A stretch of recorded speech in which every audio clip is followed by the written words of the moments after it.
Mic check.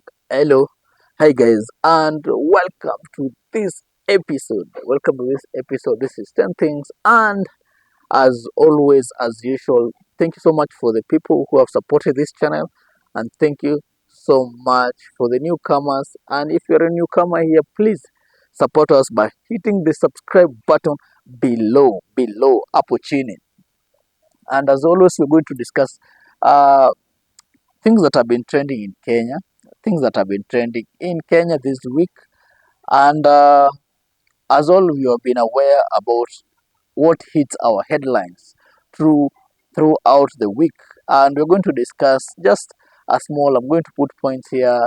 You can, if you have anything, you have suggestion, you can put a comment. You can leave a comment on the comment section below, and we can take. We can discuss about it. So first and foremost, what has been trending this week? There are some topics that have been trending, some highlights, some things that have been trending, and one of them is the Gen Z protest. The Gen Z protest was happening on 21st of November this week, but unfortunately it didn't happen, and people didn't show up. And I'm going to ask, I don't know why. What is the reason why they didn't show up? Uh, but sometimes today I think it's because I think they fear. First thing they fear. The reason for my opinion is they fear. Uh, as you have seen the abductions which have been going around and the killings that went on after the parliament, Occupy Parliament, a few months ago, and a lot of people have been killed, a lot of people have disappeared, and I think the reason why it didn't happen this week also, despite people going out there wanting to protest on the X, people are there protesting to occupy Parliament, but people didn't show up on the streets. But another thing happened that day. Another thing happened that day. President Ruto went to Parliament to do went to Parliament to discuss about his agenda, his Kenya Kwanza agenda, and the Parliament, and that was what he went to do. And it's not because of the agenda, but because I think, for my opinion, this is again my opinion, it's because I think uh, because of the cancellation of the Adani deal. USA called the Adani fraud, and so uh, according to USA, Adani, they had defrauded the USA during the solar panel. They were supposed to put solar panels, I think somewhere in USA, and I think Adani went up corrupting, giving bribes to the US government to so that he gets the tender, and he ended up getting the tender, but it was called. You know, USA is not like here in Kenya where corruption can go on and nobody will notice. But we say when you are ukihusikana na fraud, it's a big thing, it's a big deal, not like in Kenya. And I think because of this relationship between USA and Kenya, and you see our most of our funds we get from USA. Most of our funds we get from USA. So if we continue with the tender, JKA and the other Ketraco tender that we had given Adani, I think USA will not be able to fund us in other things, and that's what I think uh, made Ruto to come out on that day and go to Parliament and to cancel also the deal with the Adani. And that was one of the things that had been trending this week. The Ruto going to Parliament and Gen Z protest, which did not happen, except two to three people who went out there. Also, something else that has been trending also is this guy is called Elias. I think he's a pastor or a businessman who had cut his wife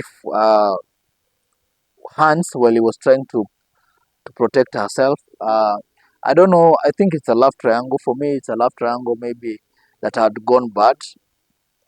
And you see, she was the second wife. The woman who was cut was a second wife. The second wife also. And I think you see sometimes love if doesn't work. Me, I always say kama mapenzi haiwork, just walk out. It's good for you to walk out alive than to walk out dead in a coffin. So better utoke hapo ukiwa uhai na heartbroken kuliko utoke ukiwa kwa sanduku and hayuko anymore. So but apparently the lady survived and she's at the hospital and anapona tu polepole tu, but the man is also missing. The man is also missing. Is believed also to be a pastor somewhere. I think a pastor, church chairman, church rep, JCM, I guess, in Ruiru, in the Thika Road there. So kuna hiyo part. Another thing that also been trending, I think is Form 4s have most of them have finished Form 4. The Form 4s have finished their examination this week.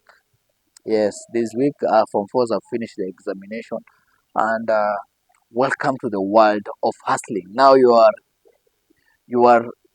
karibuni kwa world of hustling na the real school now. School iko hapo kwa streets, kuna school ziko hapo kwa streets na kufunza. One of them ni school of uh, nini hapo hapo nje kuna unapigwa character, school of character development iko hapo nje. And as you grow up, we wish you all the best in life also. As you come here and we start hustling together, making our lives better. So, and for those who didn't manage to finish their form 4, there's always next week, the next year.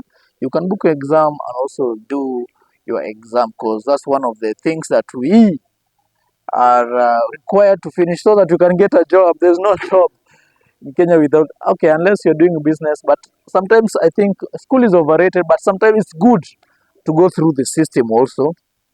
But going to school with an open minded, I think it's a good thing also. Oh yeah. So talking about that also, there is another thing that has been also been trending this week is the Moi University. The Moi University that is it has also trended because of frauds, corruption, and a lot of money. Actually, I think Kenya will be better, and the Kenya system, even the education system, will be better if people stop stealing the money and fund this education. And kama wewe ni MP, kama wewe ni governor, kama wewe ni MCA, from the lowest position, imagine if your school, if you build better schools, you build better university, secondary school, even your children can go into those schools, how would you feel? But you see, you guys are stealing a lot of money and then taking your children to USA to go and study there, to UK to go and study there. That's very unfair, and that's very, very, very bad. You should steal your money and return it to the society, because these are public funds. These are public funds. So again, on Moi University, I want to say it's very unfair that the school, they've eaten a lot of money. They have taken a lot of money, a lot of money, just for one person to be, ama 10 people to benefit kwa nini ya watoi more than institute ingesaidia, inasaidia more than millions and millions and millions of Kenya. It's so bad to take such kind of money to benefit yourself or to build something or to just grow wealth. So bad, so bad, so bad. So for me, that's bad. And if you can better our Kenya, ati ati nini siongelei details ya hizo vitu ni just highlights za hii wiki tu. And yes, so actually ukienda kuangalia hizo figures ni just they're just ridiculous for someone to steal. They are very ridiculous. So yeah, so any other thing that has been trending? Okay, Man City, the Man City game that has just ended. Yes, and other. Oh, there's also the boxing for nani, boxing for Jack and Mike, and Jack ended up Mike Tyson, and Jack and Mike ended up Jack ended up winning that match, and it was fantastic. Okay, for him it's young. He's very young. He's 28, I think 27, 28, and Mark is 58. For that young guy to fight old guy, actually, for me it was good for Jack and also good for Mike. You see, Mike is this guy who I love about his fights. He's been one of the amazing fighter boxer of all time, and seeing him back to the ring and fighting Jack, it was just an honor. And also for you see, for Jack is a legacy. Uh, Going up and fighting this guy is just a legacy. He has fought. It's a good thing that he has to be there, and he will live to remember that fight long after this has ended. Despite also sports, there are other sports which are going to happen in the future, which is Eldoret. They're going to happen in future. Also in the music industry, OG is back in the music with a new banger. I don't know the title. I don't remember the title, but I think uh, it has a new song on the internet. And also this musician of Mapangale. You see, the musician of Mapangale has gone to the social media also to discuss about saying to the controversial song. Is very controversial. What the meaning of the song and everything, and also the challenge which has been happening. And you see the protest, and you see also the pastor. You see the pastor that I told you that has cut his wife. We they are all like interconnected. They're saying the song is actually interconnected with all these things that going around, people being slaughtered and everything. And the musician has gone on the internet saying, if you want to understand the song, unataka ku understand your song, we understand vile inakuhusu, but you had pure intention of writing that song and going out there and writing out. So, but then my problem with Kenyan musician is that their songs are very shallow, and they don't stay for very long time, so that people can listen to them over and over and over again. That's my problem with Kenyan